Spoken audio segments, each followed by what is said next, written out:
So Yada's perspective is, if you don't provide, you are not a man, right? So if I was talking to Yada, I would ask Yada, does that apply to every dispensation in the world? Does every dispensation in the world, is that the identity of what makes you a man, is the way you can provide for her, right?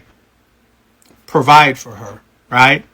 Because sometimes, we're going to turn a couple corners here. Sometimes a guy can provide and he can't protect.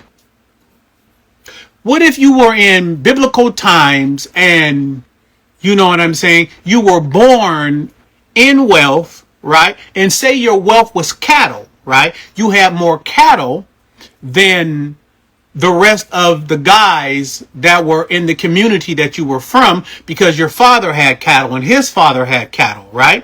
So say that the son, inherited all the cattle, and so that allowed him to be in a space of providing. But he had never gone out there to conquer the lion or the wolf or to conquer life situations. He'd never learned some of the fundamentals of what it requires leadership to be developed. Those things weren't developed in him. He just simply had something passed down to him from his father, which allowed him to be a provider. Now, Yada would make you believe that that makes this guy a man. We in the remnant know that that don't make you a man, right? It don't even make you a leader. Anybody could have wealth passed down to them, right? If that's the final analysis of a man, then every black male during slavery time could never be defined as a man, because he was enslaved.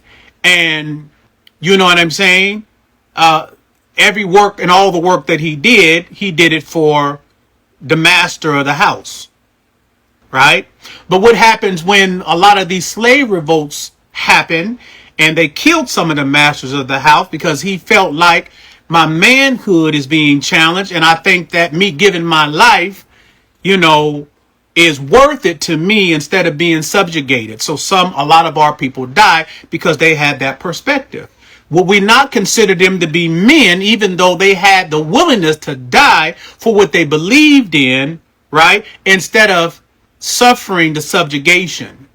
But Yada would have you believe that that didn't matter, right? It didn't matter if Nat Turner and a whole bunch of Nat Turners that had a slave revolt, right? That wasn't a determining factor to Yada's teaching. His determining the factor is only provide, not protect, just provide. Do you know what I'm saying? And we know that that's impossible for you to consider yourself to be a man simply because you got some money to provide for a woman. That could be a slight part of it. But what about when I was in prison for 3 years and I couldn't provide for myself and my wife provided for me? Did that make me lack of a man? So Yada never said that there are circumstances and situations that will create an issue for a man that he could be in, right? But he never says that. He just says simply, if you don't provide, you're not a man. Do you understand? So what you have to do then, Chase, is you have to be careful about who the one is setting the terms of what manhood is, right? Because you're asking me a question based upon the terms that's outside of the remnant. And so you become susceptible, to the indoctrination outside of the remnant. Do you know what I'm saying? So now, anything outside of the remnant training and teaching, you become susceptible to, because you said there are people that say that providing makes you a man and yada, yada, yada. And since I've been married for 26 years, right? What is my perspective of it? Well, I'm just giving you. I'm telling you, I don't think that's what makes you a man simply because you have the ability to provide.